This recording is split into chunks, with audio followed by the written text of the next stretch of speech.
Baik, selamat malam. Shalom Bapak Ibu, saudara sekalian. Kembali kita bertemu malam ini masih kitab Daniel, yaitu sesi ke-6. Kisah di sesi ke-6 ini sangat terkenal sejak kita sekolah minggu dulu, yaitu Daniel di Gua Singa. Tapi coba malam ini kita baca kembali, kita teliti kembali apakah ada hikmat yang baru yang bisa kita dapatkan. Sebelum itu mari kita tundukkan kepala. Mari kita berdoa lebih dahulu, Bapak Ibu Saudara. Bapa kami yang di surga, kembali kami mengucap syukur di malam hari ini kami boleh bersama-sama belajar kebenaran Alkitab melalui online Tuhan. Biarlah apa yang kami lakukan ini Tuhan berkenan dan kami semua diubahkan. Berkati program online Bible Study ini sampai selama-lamanya. Terima kasih urapi mulut hamba-Mu untuk menyampaikan kebenaran ini. Hanya di dalam nama Tuhan Yesus kami berdoa dan mengucap syukur. Amin. Ya, baik. Malam ini adalah sesi ke-6 Kitab Daniel. Dengan subtemanya adalah Gua Singa. Bapak Ibu, saudara sekalian, kita sampai di sini kita harus sudah familiar atau mengenal istilah dengan media dan Persia. Ya. Media itu letaknya di, sebentar saya warnain dulu ya. Media itu letaknya 250 km di utaranya Teluk Persia, saudara. Ini kan Teluk Persia nih. Ini. Nah, media ada di sini. 250 meter di atas Teluk Persia. Ya. Di tahun 612 sebelum Masehi, Media itu membantu Babel menaklukkan Asyur. Nah, sedangkan pada tahun 549 sebelum Masehi, Media ditaklukkan oleh Persia. Persia itu kalau sekarang itu Iran, saudara. Ya, kalau sekarang itu negara Iran, itu letaknya Persia dulu. Kemudian Persia mengalahkan Babel tahun 539 sebelum Masehi. Ini Persia, saudara. Ya. Nah, dan Persia berkuasa sampai kemudian dikalahkan suatu hari oleh Alexander Agung dari Makedonia. Makedonia itu Yunani. Tahunnya 331 sebelum Masehi. Jadi dengan demikian kita tahu letaknya ya. Jangan tidak tahu sama sekali. Ini Yerusalem di sini, Israel. Gitu. Ya. Babel kira-kira di sebelah sini juga, Babel. Di sebelah situ ya. Oke, kita lanjutkan. Ya. Tentu kita ingat kisah tentang orang Majus yang dari timur, yang ingin mempersembahkan mazmur dan kemenyan kepada Tuhan Yesus. Nah, kemungkinan yang dimaksud dari timur itu adalah dari Persia. Ya. Ini karena ada Persia itu ada di timur. Yerusalem atau Bethlehem kan ada di baratnya nih.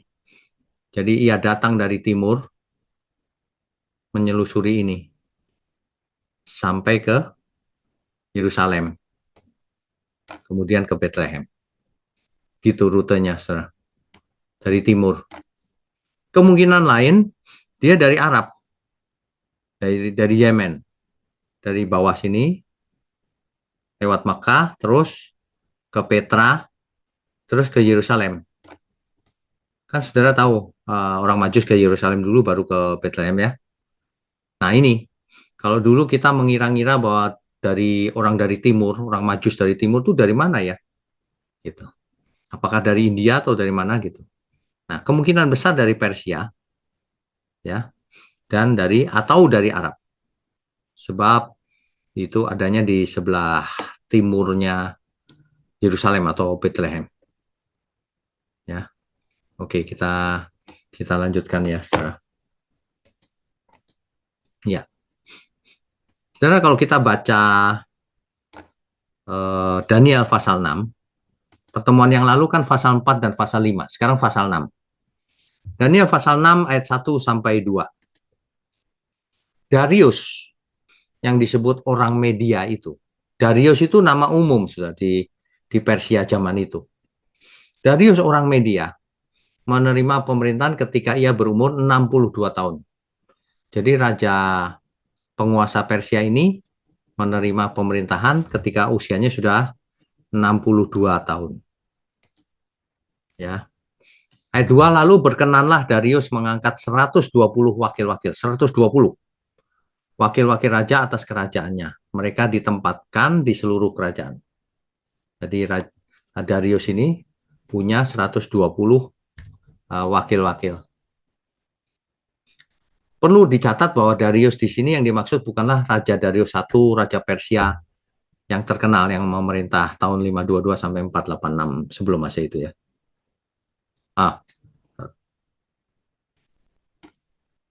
Ya, tahun itu ya. Jadi bukan itu maksudnya. Bukan itu ya, Saudara.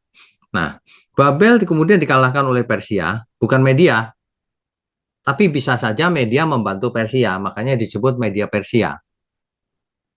Sehingga Darius yang dimaksud di sini ditunjuk langsung oleh Persia, suruh memerintah gitu. Tapi ada banyak kemungkinan, Saudara. Darius di sini mungkin adalah Kores yang dimaksud, Raja Kores. Atau gubernur yang ditunjuk oleh Kores. Nah, kalau Kores tercatat di Alkitab dan tercatat dalam sejarah. Kalau Darius yang ini nggak tercatat. Jadi kemungkinan ini orang suruhan Kores atau itu cuma gelar saja, panggilan. Karena Darius itu nama umum di zaman itu. Ya, begitu ya. Kita lanjutkan. Ya. Saudara perlu tahu bahwa raja-raja yang dilayani oleh Daniel itu ada 4. Zamannya Nebukadnezar, ya. Kemudian digantikan oleh Belshazzar, kemudian Darius yang baru kita baca, dan Kores tentunya. Ya, minimal ada 4 ini. Tercatat Nebukadnezar ayat pasal 1 sampai pasal 4. Belshazzar pasal 5 dan pasal 7 8. Dengan Darius pasal 6 dan 9. Kores pasal 10 sampai 12. Ya. Nah, yang dialami oleh Daniel ketika zamannya Nebukadnezar itu ada peristiwa penting, Sadrak, Mesak, Abednego dimasukkan ke dapur api. Kemudian Nebukadnezar sempat sakit jiwa. Kita sudah bahas di sesi-sesi yang lalu ini. Sedangkan di Daniel 5 ayat Daniel pasal 5 dan pasal 7 dan 8 itu tentang tulisan misterius di dinding. Yang sudah kita bahas di sesi yang lalu. Nah, sesi pasal 6 dan 9 yang kita bahas saat ini, Daniel dimasukkan kandang singa. Nanti di pasal 10 sampai pasal 12, orang-orang buangan kembali ke Yerusalem. Begitu ya, Saudara. Kita lanjutkan dulu. Ya. Nah, Daniel dipilih, ayat 3-nya, membawahi mereka diangkat pula 3 pejabat tinggi. Jadi dari 120 wakil-wakil tadi, ada 3 pejabat tingginya yang di atasnya. Daniel adalah salah satu dari ketiga orang itu. Kepada mereka lah para wakil-wakil raja harus memberi pertanggungan jawab supaya raja jangan dirugikan. Mengerti ya, Saudara ya? Jadi raja, Darius, kemudian ada 3 pejabat tinggi, ada 120 wakil. Nah, ayat 4-nya, maka Daniel ini melebihi para pejabat tinggi dan para wakil raja itu. Karena ia mempunyai roh yang luar biasa. Dan raja bermaksud untuk menempatkannya atas seluruh kerajaannya. Raja saja percaya sama dia. Ya. Jadi perlu dicatat bahwa Daniel saat itu kemungkinan sudah berusia lanjut ya. Lebih dari 80 tahun. Ada yang mengatakan lebih dari 90 tahun. Ya pokoknya sudah lanjut ya. Nah, karena Daniel sangat istimewa, maka timbul iri hati dan niat jahat di antara pejabat tinggi terhadap Daniel. Daniel dicari salahnya, tapi tidak ketemu. Karena Daniel tidak bercacat, tidak bercela. Tapi mereka tahu kelemahan Daniel di mana. Nah, kita lanjutkan. Yang bisa diserang maksudnya. Jadi Daniel pasal 6 ayat 5 sampai 9. Ya. Coba kita perhatikan. Daniel pasalnya yang ke-6, ayatnya yang ke-5 sampai 9. Kemudian para pejabat tinggi dan wakil raja itu mencari alasan dakwaan terhadap Daniel dalam hal pemerintahan. Tetapi mereka tidak mendapat alasan apapun atau suatu kesalahan. Sebab ia setia dan tidak ada didapati sesuatu kelalaian atau sesuatu kesalahan padanya. Daniel nggak ada salahnya sama sekali. Maka berkatalah orang-orang itu, kita tidak akan mendapat suatu alasan dakwaan terhadap Daniel ini, kecuali dalam hal ibadahnya kepada Allahnya. Kemudian para pejabat tinggi ini dan wakil raja itu menghadap raja. Mereka membujuk raja supaya membuat keputusan atau penetapan, ya, agar barang siapa yang dalam 30 hari menyampaikan permohonan kepada salah satu dewa, berdoa kepada salah satu dewa, atau manusia minta kepada yang lain, kecuali tuanku, kecuali kepada raja, maka ia akan dilemparkan ke dalam gua singa. Nah ini, rupanya orang-orang ini licik, jahat terhadap Daniel. Daniel tidak bercacat, tidak bercela. Tapi yang bisa disalahkan adalah Daniel rajin berdoa. Nah, itu direkayasa oleh pejabat-pejabat tinggi ini dan wakil-wakil raja tadi. Ya. Nah, raja tidak tahu kalau itu untuk menjebak Daniel. Raja kabulkan. Raja membuat peraturan atau hukum seperti itu. Ya. Nah, ketika raja sudah membuat undang-undangnya, tidak dapat dicabut kembali, maka ayat 14-nya, lalu kata mereka kepada raja, Daniel, salah seorang buangan dari Yehuda, tidak mengindahkan tuanku. Tidak patuh maksudnya. Ya raja, dan tidak mengindahkan larangan yang tuanku keluarkan. Tetapi 3 kali sehari ia mengucapkan doanya. 3 kali sehari loh, saudara. Ya. Nah, kita lanjutkan dulu slide-nya. Ya. Nah, ini ayat 11-nya. Demi didengar Daniel, Daniel mendengar hal itu, bahwa surat perintah itu telah dibuat, pergilah ia ke rumahnya. Dalam kamar atasnya ada tingkap-tingkap yang terbuka ke arah Yerusalem. 3 kali sehari ia berlutut, berdoa serta memuji Allahnya seperti yang biasa dilakukannya. Saudara sekalian, yang perlu saudara atau kita semua mengerti adalah begini. Orang Israel zaman itu, orang Yahudi zaman itu, kalau berdoa, mereka menghadap ke Yerusalem. Kiblatnya adalah Yerusalem. Daniel ini berdoa 3 kali sehari. Ya, yang wajib adalah pagi dan sore. Nah, itu wajib berdoa. Ada jamnya juga, saudara. Sebelum berdoa, cuci tangan, cuci muka, dan sebagainya. Ya, lambang membersihkan diri. Nah, ini adalah tradisi Taurat zaman itu. Daniel berdoa 3 kali sehari. Oke, kita lanjutkan dulu. Ya, di ayat 15, di situ dikatakan bahwa setelah raja mendengar hal itu maksudnya apa? Mendengar bahwa Daniel berdoa 3 kali melanggar perintah yang ia buat. Raja sebenarnya mulai sadar ia dijebak oleh pejabat tingginya dan wakil-wakilnya. Mendengar hal itu ia sangat sedih, sebab ia sayang sama Daniel. Ia sangat sedih dan ia mencari jalan untuk melepaskan Daniel. Ayat 15. Bahkan sampai matahari masuk ia masih berusaha untuk menolongnya. Sampai malam maksudnya. Ayat 19.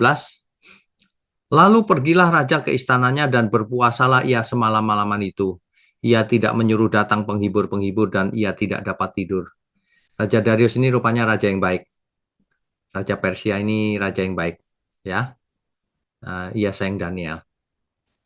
Oke, kita lanjutkan. Ya. Jadi di ayat 17-nya dikisahkan bahwa sesudah itu raja memberi perintah lalu diambillah Daniel dan dilemparkan ke dalam gua singa. Berbicaralah raja kepada Daniel. Allahmu yang kau sembah dengan tekun, dialah kiranya yang melepaskan kau. Jadi raja ini sebenarnya tidak ingin Daniel celaka, terjebak oleh orang-orang jahatnya sendiri. Oke, kita lanjutkan. Ya. Nah, pagi-pagi sekali ayat 20. Ketika fajar menyingsing, bangunlah raja dan pergi dengan buru-buru ke gua singa. Pengen tahu sang raja. Raja ingin Daniel selamat, ya. Dan ketika ia sampai dekat gua itu, ayat 21, berserulah ia kepada Daniel dengan suara yang sayu. Berkatalah ia kepada Daniel, Daniel, hamba Allah yang hidup, Allahmu yang kau sembah dengan tekun, telah sanggupkah ia melepaskan kau dari singa-singa itu? Lalu kata Daniel kepada raja, ya raja, kekalah hidupmu. Mendengar hal itu tentu raja sangat gembira ya, ternyata Daniel masih hidup. Tidak seperti dugaannya, sudah dimakan singa. Ya, oke, kita lanjutkan.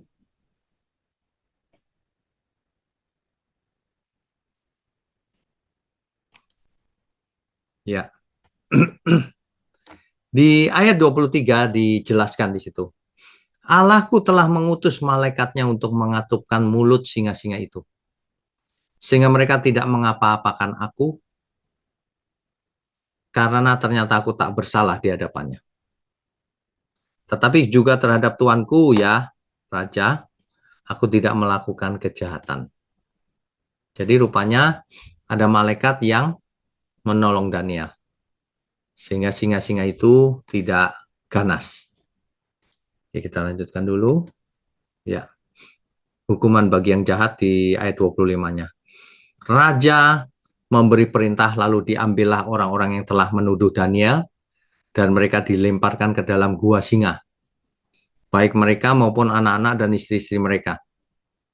Belum lagi mereka sampai ke dasar gua itu, singa-singa itu telah menerkam mereka bahkan meremukkan tulang-tulang mereka.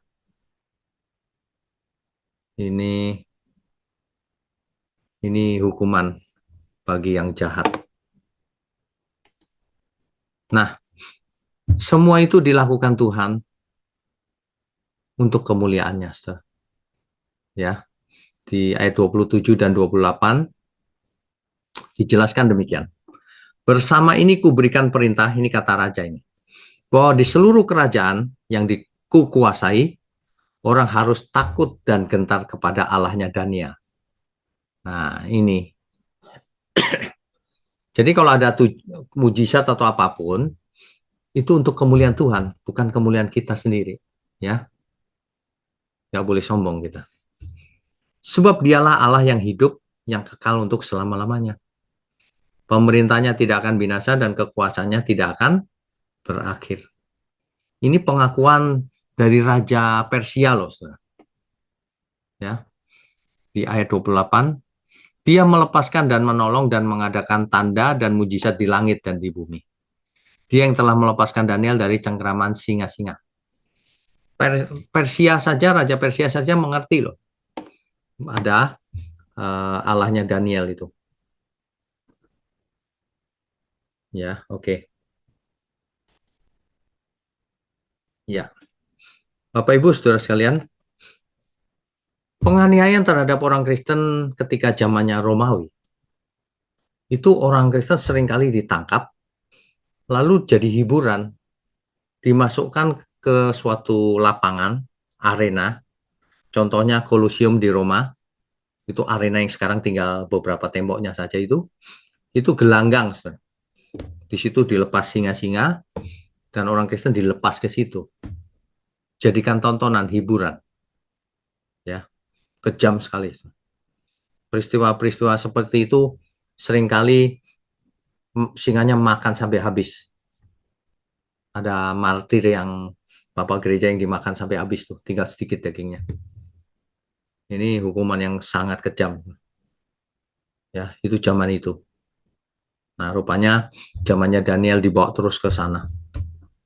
Kalau kita baca sejarah, banyak sekali korban-korbannya yang dimakan oleh binatang buas. Ya, peristiwa seperti ini bukan hanya menjadi ujian iman bagi para martir, tetapi juga meninggalkan jejak yang dalam sejarah yang sedih. Manusia jahat sekali, ya, binatang buas.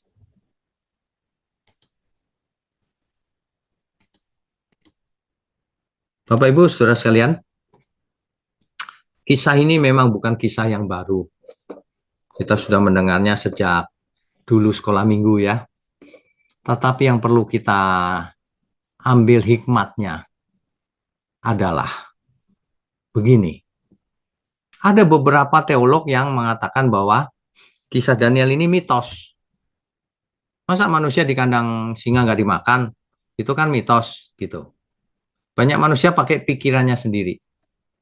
Padahal ya saudara, seseorang itu coba yang logis kalau berpikir. Kalau mau logika yang logis beneran. Kalau Tuhan menciptakan langit dan bumi dari tidak ada menjadi ada, percaya apa enggak itu dulu. Kalau itu nggak percaya, ya tidak ada yang bisa kita diskusikan lagi. Kalau itu percaya, tapi Daniel, keajaiban ini, malaikat menolong Daniel dari singa tidak percaya, itu orangnya tidak logis namanya. Lah menciptakan dari tidak ada menjadi ada saja bisa, apalagi cuma menutup mulut singa. Kadang-kadang manusia nggak logikanya nggak jalan kadang-kadang.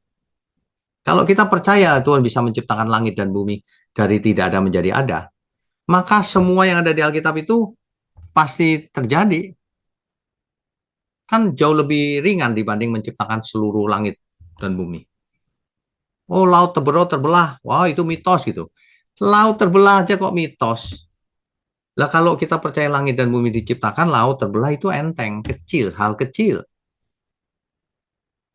Ya, mestinya begitu loh. Yang kedua, Daniel tidak takut, padahal Daniel sudah tua. Di kandang singa ia tidak takut, ia tidak pernah menyangkali Tuhan. Seperti Sadrak, Mesak, Abednego. Artinya apa? Artinya iman itu ada harga yang harus dibayar. Kita semua harus mau bayar harga, saudara. Ya, jangan mau jadi Kristen KTP-nya tapi tidak mau bayar harga, tidak mau belajar Alkitab, tidak mau hidup benar, tidak mau kalau diancam terus nyerah, pindah agama, terus melakukan dosa, digoda dikit jatuh dalam dosa. Itu bukan iman. Iman itu artinya kokoh, tekun, kokoh sampai selamanya. Jadi kiranya dari kisah ini kita tahu bahwa Tuhan itu kalau mau nolong pasti bisa. Tapi kalau Tuhan tidak berkehendak, tidak mungkin bisa juga. Nah, kalau kita percaya Tuhan, hidup kita ada di tangan Tuhan, ya kita percayakan saja sama Tuhan. Seandainya kita sakit, mau disembuhkan, terima kasih. Tuhan nggak sembuh juga, terima kasih. Artinya kita pulang ke surga. Mindset ini harus dirubah, saudara. Banyak orang maunya sembuh, maunya diberkati, kaya raya, tapi nggak mau menderita untuk Tuhan. Nah, ini diberkati tapi nggak mau menderita untuk Tuhan. Tidak terbeban oleh pekerjaan Tuhan, tidak terbeban oleh tugas yang Tuhan berikan kepada kita semua. Kan Tuhan Yesus berkata begini, sama seperti Bapa mengutus aku mengutus kamu. Mengutus kita semua, saudara. Mengutus apa? Ya sama dengan misinya Tuhan. Misinya Tuhan untuk menyelamatkan banyak jiwa. Misi kita juga sama. Caranya, bagikan kebenaran. Kalau ada orang yang salah, diajari supaya benar. Kalau ada orang yang bebal, diperingatkan, dinasihati supaya bertobat. Supaya kita semua ikut dalam misi penyelamatan ini. Bagikan firman ini, online Bible study, ajak teman-teman, saudara, biar semua mengerti. Kan begitu harusnya. Yang punya tenaga, ayo ikut serta dalam pekerjaan Tuhan. Yang punya keahlian, ayo ikut. Yang punya dana banyak, ayo ikut mendukung.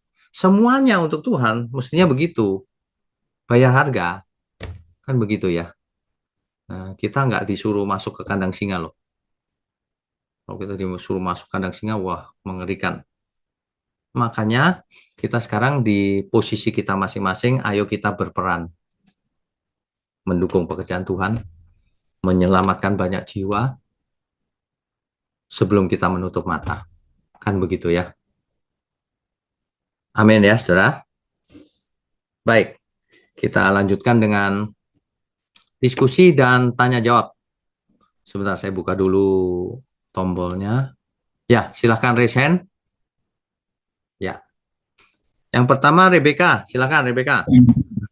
Pak, saya mau tanya, bagaimana ya caranya untuk taruh Tuhan di depan mata selalu? Eh, itu nggak boleh itu. Mengatakan menaruh Tuhan di depan mata kita itu tidak sopan. Boleh nggak kita ngomong, saya taruh Pak Presiden di depan mata saya? Nggak boleh loh. Yang boleh adalah aku menghadap Tuhan setiap saat. Nggak boleh itu Rebecca. Aku taruh Tuhan kayak benda aja, kayak barang aja. Aku taruh pulpenku di depan mataku. Nggak sopan itu. Kamu mesti rubah itu cara berpikirnya. Tidak boleh. Yang boleh adalah bagaimana aku menghadap hadirat Tuhan setiap saat. Gitu. Jelas nggak Rebecca? Yes, Pak. Bagaimana caranya kita setiap saat? Ya kamu harus mengarahkan hatimu cinta Tuhan. Aku milik Tuhan. Aku mengasihi Tuhan. Aku tidak bisa hidup tanpa Tuhan. Kalau Tuhan nggak berkehendak, mana bisa kita hidup? Coba. Aku gembira punya Tuhan. Sehingga kita setiap saat tidak lupa bahwa kita anak Bapa di surga. Kita punya Tuhan Yesus. Kita punya Roh Kudus. Gitu. Ya. Ada lagi, Rebecca? Itu aja, Pak. Terima kasih. God bless. Oke, Tuhan berkati ya. Oke, Pak. Berikutnya Pak Payaman. Silakan, Pak. Shalom, selamat malam Pak. Shalom, selamat malam. Kalau tadi kita lihat bahwa munculnya peraturan atau undang-undang tersebut akhirnya mengucilkan Daniel sebetulnya Ya, tujuannya. ya, Daniel salah satu petinggi dari 3 petinggi. ya. Kemudian ada wakil-wakil raja. Yang saya pikirkan tadi Pak, apakah dalam membuat konsep itu menjadi suatu undang-undang pasti ada rapat pleno, tentu Daniel hadir, ada pertemuan-pertemuan, bagaimana kira-kira Pak? Ya, kita tidak bisa menyamakan keadaan hari ini dengan hari itu. Bisa saja karena didesak lalu raja langsung buat, bisa saja. Tidak seperti hari ini kan harus rapat pleno dan sebagainya. Kekuasaan raja mutlak loh Pak hari itu. Kalau dia berkata iya iya langsung tanpa rapat juga bisa. Hari itu mutlak kekuasaan raja. Jadi Anda dikatakan tidak bisa juga Pak ya? Bisa, bisa. Raja bilang tidak ya tidak, nggak berani orang. Mutlak tuh. Oh. Ya. Ada lagi Pak? Satu lagi boleh Pak ya? Boleh. Memang ini perjanjian baru yang sudah sering kita dengar bahwa Injil kuasa Allah yang menyelamatkan. Ya. Satu pihak ada lagi kebenaran yang memerdekakan. Ya. Pertanyaan saya Pak, apakah kedua statement ini ataupun ayat ini merupakan suatu hubungan sebab akibat atau berjalan paralel atau ada benang merah atau bagaimana kira-kira? Apakah pemahamannya Pak? Baik. Pak. Yang perlu kita ingat adalah tentang natur kebenaran, Pak. Alkitab itu tidak ada ayat yang bertentangan. Satu sama lain saling melengkapi, saling menjelaskan. Makanya yang satu mengatakan memerdekakan, yang satu mengatakan menyelamatkan. Ya, Pak. Memerdekakan dan menyelamatkan itu tidak mungkin terjadi instan. Pasti lewat proses. Nah, kalimat-kalimat di Alkitab itu bisa menyelamatkan, memerdekakan, menguduskan, macam-macam. Tetapi intinya sama. Mengubah manusia duniawi menjadi manusia surgawi. Supaya kita semua jadi anak-anak Allah. Dan itu lewat proses. Sampai kapan? Sampai kita mati. Selamanya proses. Gitu Pak. Makasih Pak, shalom Pak. Oke, Tuhan berkati. Ibu Sarah Hui. Bisa? Sarah Hui. Shalom Bapak. Shalom. Ya, Bapak, saya mau tanya, apa yang dilakukan Daniel ini kan adalah kebenaran ya, Pak? Ya, Dan kebenaran yang dilakukan Daniel ini mau dibunuh sama mereka, orang-orang yang tidak percaya ini. ya, Nah, kalau saya lihat, saya bandingkan dengan zaman kita sekarang ini, misalkanlah orang yang bicara tentang kebenaran, mereka tuh kayak mau dibunuh gitu loh, Pak. Tapi bukan mau bunuh mereka secara fisik bukan. Tapi kayak mengata-ngatai mereka, memfitnah mereka, terus pokoknya memutarbalikkan kebenaran itu. Nah, apakah ini sama dengan kayak mau ngebunuh, Pak? Membunuh Ya. kebenaran itu, Pak? Ya. Atau Jadi- atau ingin membunuh karakter orang yang berbicara kebenaran ini, Pak? ya, Bapak tolong jelaskan, Pak. baik. Ya, terima Jadi kasih, Pak. kalau zaman dahulu pembunuhan itu secara fisik, zaman sekarang tidak hanya secara fisik.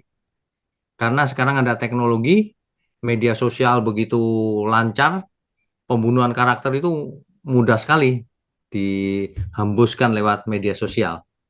Dan itu memang sudah bisa diperkirakan. Pihak iblis tidak mungkin diam saja, pasti ia ingin menghalang-halangi kebenaran. Bahkan ia bisa menyamar sebagai malaikat terang, kan gitu kata Alkitab. Bahkan iblis bisa bicara seolah-olah kebenaran, padahal bukan. Nah, itu menyamar sebagai malaikat terang bisa saja. Jadi kita jangan heran kalau kita diserang terus, itu jangan heran. Justru yang nggak pernah diserang itu tanda tanya. Nggak mungkin, kebenaran tidak mungkin tidak diserang. Jadi kalau ada yang nggak pernah diserang, tanda tanya. Ya, Pak, kalau misalnya yang diserang itu oke, imannya kuat, dia berdiri teguh di dalam Tuhan dan percaya sama Tuhan. Tapi kalau misalnya orang yang diserang itu mentalnya nggak kuat, dia bisa bunuh diri ya, Pak? Berarti dia gagal ujiannya. Dan itu Oke. ujian. Kalau Oke. gagal ya binasa. Hmm, Setiap kita tidak boleh gagal, apapun ujiannya. ya. Karena Alkitab Berarti, berkata, ya. kita tidak diberi ujian yang melebihi kekuatan kita. Oke. Berarti orang-orang ini bisa istilahnya membunuh secara tidak langsung ya, Pak ya? Ya, membunuh karakter. Oke, Pak. Ya, Ya, terima kasih, Pak. Ya, Tuhan memberkati. memberkati. Nah, Tuhan Yesus mengatakan begini, barang siapa membenci saudaranya, ia adalah seorang pembunuh. Jadi yang namanya membunuh itu tidak hanya secara fisik. Kalau orang membunuh karakter itu seorang pembunuh di mata Tuhan. Oke, berikutnya Pak Irwan Rusli, silakan. Salam Pak Winyo, Shalom. maaf video. Pertanyaan saya adalah ada dua, Pak. Pertama, mengenai itu pemimpinnya dipilih 3 orang, Pak. Satu raja itu, lalu 2 sebagai pembantunya atau gimana. Ternyata raja itu dalam memutuskan ini kalah, dalam arti dia harus membuat peraturan tersebut yang tidak dia sukai. Apakah berarti itu semacam demokrasi, Pak? Bukan begitu, Pak. Rajanya satu, Darius. Ia memilih 120 Iya. wakil-wakil. Terus ada Lalu 3 pejabat di atasnya wakil-wakil itu. Nah, Dan salah satu Daniel, dari- satunya, Oke. gitu. Tapi ternyata mereka dapat membuat peraturan yang Daniel tidak bisa Daniel tidak tahu, Pak, itu. Oh, Jadi mereka bermain di belakang terhadap Oke. rajanya. yang kedua, Pak, mereka juga Daniel itu membuangkan istri-istri dan anak-anaknya. Sepertinya itu sangat kejam sekali dalam ukuran hari ini. Apakah ini sebagai suatu progresivitas yang akan berlangsung terus-terus, dalam arti suatu perbuatan mungkin akan berbeda dengan zamannya, misalnya untuk masa depan dan sebagainya? Sekarang itu sudah tidak berlaku, Pak, hukum-hukum seperti itu. Jangankan sampai anak istri, mata ganti mata saja sudah dibatalkan oleh Tuhan Yesus. Taurat dibatalkan, Pak. Jadi jauh. Itu hukum Hukum zaman itu. Bukan hukumnya Alkitab juga itu. Itu hukum zaman itu, tradisi zaman itu. Tapi waktu Yesus bertemu dengan wanita di tempat air itu yang mengenai suaminya, Yesus berkata, nanti kamu tidak tidak akan menyembah Yerusalem lagi, tapi akan menyembah eh, di mana saja pun dalam arti hati kita, menyembah dalam hati, dari hati kita sendiri. Ya, Bukankah itu betul. suatu progresif juga dalam arti em, eh, eh, iman kita progres? Oh iya, Mungkin benar Pak, betul. Oke. Jadi hukum itu progresif. Dulu kan Taurat Ya. dibatalkan diganti hukum yang lebih sempurna. Perjanjian lama diganti dengan perjanjian baru. Progresif, yang lebih sempurna. Ayatnya Tapi banyak. ya, tapi hukum seperti Daniel itu yang memasukkan anak-anak dan istri-istrinya itu eh, maksudnya itu agak lain gitu Pak dalam Itu interpretasinya. bukan hukum Taurat, Pak. Itu tidak ada di hukum Taurat. Apakah Itu mesti hukumnya hukum Taurat raja. Pak yang progresif? Perlu diingat, Raja Persia ini bukan orang percaya, Pak. Oke. Kerajaan kafir begitu hukumnya. Hmm. Karena kekuasaan sang raja mutlak. Dia ngomong apa ya jadi gitu. Baik Pak, terima kasih Pak. Nah, God bless. Berikutnya Bu Farida. Ya Pak, Shalom Pak. Shalom, ya. Ya, ini izin off cam ya Pak. Ya. Pak, tadi disebutkan Daniel itu mempunyai roh yang luar biasa Pak. Ya. Melebihi wakil raja dan pejabat tinggi lainnya ya Pak. Ya. Nah, itu maksudnya roh luar biasa itu apa itu? Apa Roh Kudus itu Pak? Daniel hubungan dengan Tuhannya dekat. Jadi dikatakan ini dalam pandangan raja, Daniel punya roh yang luar biasa. Artinya tidak sama dengan manusia pada umumnya. Dekat Allahnya gitu. Apa itu bisa dimaksud dengan hikmat Tuhan Pak? Bisa hikmat Tuhan, bisa roh Allah menyertai dia, bisa. Bukan Roh Kudus tapi ya Pak maksudnya ya? Roh Allah itu Roh Kudus. Di zaman Perjanjian Lama belum ada istilah Roh Kudus, Roh Allah. Sama. Oh. Jadi kalau misalnya di Perjanjian Lama nih Pak, saya ada statement tuh. Bilang Roh Allah ada pada Daud misalnya tuh Pak. Ya. Nah, itu maksudnya itu ya Roh Kudus itu ya Pak? Iya, betul. Oh. Tidak ada roh lain lagi, Bu. Roh Allah itu ya Roh Kudus. Bukannya manusia pada mulanya diciptakan itu memang dari Roh Allah, Pak? Berarti Betul. kan semestinya kita sudah mempunyai Roh Allah, Pak, daripada Bukan. mulanya ya. Bukan. Manusia dicipta dari debu. Ya. Rohnya dihembus dari Allah. Roh Allah diberikan sebagian kecil untuk manusia supaya jadi rohnya manusia. Ya, berarti kan memiliki Pisah, Bu, kayak kertas dirobek dikasih ke kita rohnya. Nih, gitu. Pisah udah. Tapi kalau roh Allah, Roh Kudus nggak bisa. Tetap nyambung ke surga. Rohnya Allah memang. utuh Kalau itu maksudnya ya, Pak, ya? diberikan kepada kita supaya kita punya roh. Oh, oke. Jelas nggak ya? Berarti itu maksudnya Roh Kudus ya, Pak, tapi di Perjanjian Lama itu Roh Allah ya, Pak? Iya, betul.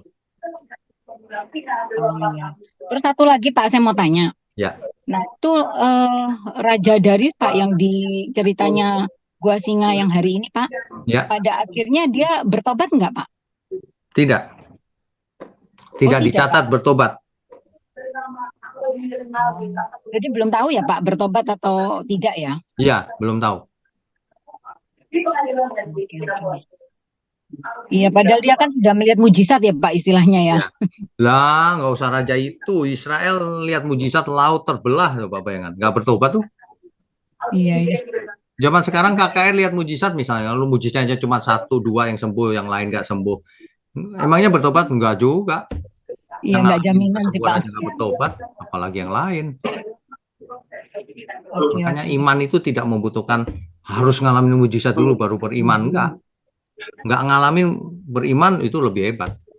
Kan Tuhan Yesus yang berkata, berbahagialah orang yang tidak melihat tapi percaya. Iya, amin. Betul, Tidak Pak. melihat apa itu? Tidak melihat mujizat. Amin. Ya. Iya. Oke. Baik, Ya. Pak. Baik. Terima kasih, Pak, untuk pencerahannya. Tuhan Ya, berkati, Tuhan Pak. berkati. Selamat malam, Pak. Selamat malam. Silakan. Ya, saya ingin bertanya, Pak, tentang Daniel tadi. Ya. Di zamannya Raja Darius, yang Bapak tadi terangkan bahwa mungkin Daniel saat itu umur lanjut usia. Saat itu ketiga temannya itu Sadrak, Mesak dan Abednego itu kira-kira gimana, Pak? Masih ada kah? Masih hidup kah waktu itu? Masih ada, Bu. Pemerintah kan masing-masing ditugaskan ke kota-kota tertentu menjadi gubernur, semacam gubernur lah. Oh iya. Oh Ya. berarti. Kalau Daniel di istana, Oh iya. ya. Berarti teman-temannya Daniel ini juga merasakan berapa raja begitu, Bapak ya? Ya, harusnya ya. Oh, Ya, oke. Terus yang kedua, Pak, saya mau bertanya. ya. Di Timotius pertama, Timotius 4 ayat 13, di situ dikatakan bahwa sementara itu sampai aku datang, bertekunlah dalam membaca kitab-kitab suci, dalam membangun dan dalam mengajar. Kitab suci di sini, kitab-kitab suci apa saja, Pak ya? Padahal waktu itu kan belum ada perjanjian baru, yang ada hanya ya kitab-kitab Taurat itu, Bu. Dari Kejadian sampai Maleakhi kan sudah ada. Oh ya, sudah ada waktu itu Ya, Pak ya. jadi di Alkitab kita Perjanjian Baru, kalau ada istilah kitab suci itu maksudnya pasti Perjanjian Lama. Oh iya. Atau istilahnya itu kitab Taurat dan para nabi. Nah, itu masih Perjanjian Lama maksudnya. Berarti sudah tersusun itu, Pak ya? Sudah tertulis. Sudah. Di zaman Tuhan Yesus, Perjanjian Lama sudah tersusun, sudah kanon juga. Oh iya Pak. Ya. Sejak dari kapan itu sudah dikanonkan ya, Pak? Ratusan tahun sebelum Masehi. Bahkan sudah diterjemahkan menjadi bahasa Yunani. Kan aslinya bahasa Ibrani. Iya, Pak. Diterjemahkan bahasa Yunani yang namanya Septuaginta. Oh iya. Oh berarti namanya Tuhan Yesus sudah ada itu Septuaginta. Oh, saya pikir Septuaginta itu setelah Tuhan Yesus, Pak. Oh, sudah ada memang setelah. Sudah ada, ya. Jadi banyak kitab-kitab Taurat itu yang dengan kitab satu. Iya. Oh. Betul. Oh iya, Pak. Oh. Ya. Terima kasih, Pak. Oke. Shalom. Tuhan berkati. Shalom. Pak Flakos berikutnya. Silakan.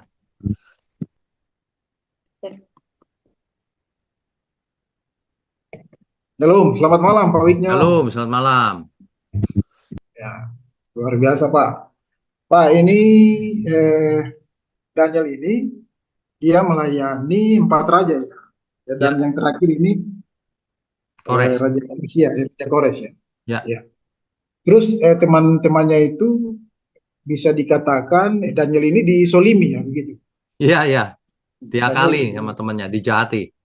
Ya, tapi kenapa raja itu walaupun dia sayang kepada Daniel, kenapa dia tidak ambil tindakan saja untuk membatalkan itu? Oke. Dijelaskan di Alkitab, pasti 2 orang dan wakil-wakilnya itu ketika Daniel tidak ada buat itunya. Raja dia ojok-ojokin gitu, raja mau, raja tidak tahu kalau itu untuk menjebak Daniel. Raja tidak tahu. Ketika raja tahu bahwa ya sudah tidak bisa dirubah, undang-undang sudah keluar. Gitu. Jadi di zaman itu kalau undang-undang itu dikeluarkan raja nggak bisa dirubah. Iya. Gitu. Artinya luar biasa juga ya Daniel ini, dia diperhadapkan dengan cobaan iman yang banyak sekali kan, kalau kita lihat ya. Iya betul. Terus Pak, kira-kira kalau kita di zaman sekarang ini bagaimana caranya supaya ya kita memiliki iman yang kuat di dalam Tuhan. Oke, baik. Jadi kalau zaman sekarang kan Alkitab berkata untuk melawan iblis itu pedang roh salah satunya. Pedang roh itu firman Tuhan. Nah, firman Tuhan itu yang kita sedang jalani ini online Bible study ini dari kitab Kejadian nanti sampai Wahyu. Harus mengerti dengan benar. Kalau mengertinya salah, waduh, kacau. Sama dengan orang mengajar bahwa kalau ikut Tuhan pasti kaya. Kan kacau jadinya, salah mengerti. Nah, makanya firman Tuhan harus mengerti selengkap-lengkapnya, sebenar-benarnya. Setelah itu yang kedua, harus dilakukan. Kalau enggak, percuma juga. 2 itu. 1 harus mengerti kebenaran. Kedua, harus jadi teladan hidupnya. Harus dilakukan kebenaran itu. Gitu Pak. Jadi terakhir Daniel itu masih ada hingga kerajaan Mesia ini runtuh gitu Pak. Atau halo Pak Winyo. Ya silakan. Jadi Daniel ini dia sampai terakhir di ini saja kerajaan ini dari sini. Ya terakhir kan Dia setelah layaknya zamannya Kores Daniel sudah tidak ada. Terakhir itu Kores. Begitu ya. baik, luar biasa. Ya. Daniel memiliki iman yang kuat ya. Semoga kita juga bisa seperti Daniel. Ya. Terima kasih Pak Wigno pencerahannya. Puji Tuhan. Shalom. Shalom. Tuhan berkati. Berikutnya Bu Alfia, silakan. Berikutnya Bu Mariana, silakan Bu. Ya Pak, mau tanya ini, kan tadi Bapak bilang iman itu bayar harga ya Pak? Ya betul, pasti. Ya, sekarang pertanyaan saya, sejauh mana Pak atau batasannya sampai mana bayar harganya itu Pak? Karena saya juga pernah ketemu orang yang menurut saya udah nggak rasional gitu loh Pak bayar harganya. Itu kalau menurut Pak Winyo semana sih Pak harus bayar harganya itu sampai sejauh mana? Bayar harganya itu unlimited tapi yang benar. Kalau sudah Contohnya, tidak Pak, rasional itu belum tentu benar loh Bu. Misalnya gini, rumahku ku jual semua kasih gereja, wah itu salah malah. Itu bukan iman. Iman itu apa yang kita lakukan berkenan bagi Tuhan. Gitu. Pak, batasannya Pak, kalau menurut kita ini berkenan, tapi ternyata menurut Tuhan belum tentu berkenan. Nah, jadi kita untuk mengetahuinya gimana? Nah, kita harus peka membedakan mana benar, mana salah. Bagaimana supaya peka? Firman Tuhan harus lengkap, harus benar pengertiannya. Dan harus hidup di dalamnya, barulah peka. Oh ya. Kalau cuma mengerti, itu teori. Tapi kalau sudah melakukan, sudah menjadi karakter, menjadi peka. Sama itu kali ya Pak, mungkin yang namanya discernment itu kali ya Pak ya? Ya. Membedakan roh itu ya Pak? Nah, membedakan roh itu didapat dari mana? Tidak otomatis. Ya. Dari pengertian firman yang lengkap dan hidup di dalamnya. Punya discernment itu, roh itu. Oh ya. Ya Pak. Ya. Itu aja. Oke. Ya, makasih ya Pak. Berkati. Tunggu. Habis. Tidak ada yang bertanya lagi. Yang Budina Pak. Budina mana? Ada nih Pak. Resen Budina. Tadi sudah kan Budina? Oh, udah ya? Sudah. Sudah. Iya, sudah. Malam ini cepat sekali ya. Ya memang cuma sedikit sih. Baik. Kita berdoa yuk. Kita tutup malam ini. Bapa yang di surga, kami mengucap syukur. Malam ini kami sudah selesaikan sesi di malam hari ini. Kami percaya firman Tuhan yang disampaikan dengan benar memiliki kuasa untuk menyelamatkan, memerdekakan, membebaskan semua ikatan, memberikan pencerahan yang benar, pengertian yang benar, sehingga kami semua berubah. Terima kasih, kami ucap syukur juga untuk tangan-tangan yang mendukung pekerjaan-Mu ini Tuhan. Biarlah kami semua boleh menjadi satu tim di dalam Tuhan, satu kesatuan di dalam Tuhan untuk menjalankan apa yang harus kami lakukan selama kami masih hidup. Terima kasih. Hanya di dalam nama Tuhan Yesus kami berdoa dan mengucap syukur. Amin. Saudara sekalian, bicara soal kebenaran, setiap orang merasa benar. Makanya semua kecap dinomor satukan. Ada orang yang mengatakan saya paling benar, ini paling benar, itu paling benar. Mana sebenarnya yang paling benar? Oleh sebab itu, hadiri seminar 7 natur kebenaran dan aplikasinya. Seminar ini wajib dihadiri oleh para teolog, apologet, pengkhotbah, bahkan oleh para jemaat sendiri. Agar kita bisa membedakan manakah yang benar, manakah yang salah. Inilah alat uji kebenaran yang sangat objektif dan alkitabiah. Pastikan saudara ikut dan ajak seluruh saudara dan sahabat-sahabat. Bapak-bapak dan ibu-ibu yang terkasih dimanapun berada, yuk kita belajar pelajaran Alkitab bersama secara online setiap hari Rabu jam 7 malam bersama pendeta Bapak Wigno Tanto secara online, bisa melalui Zoom. Tetapi kita harus mendaftarkan dulu ke nomor berikut ini. Selamat bergabung dan Tuhan Yesus memberkati.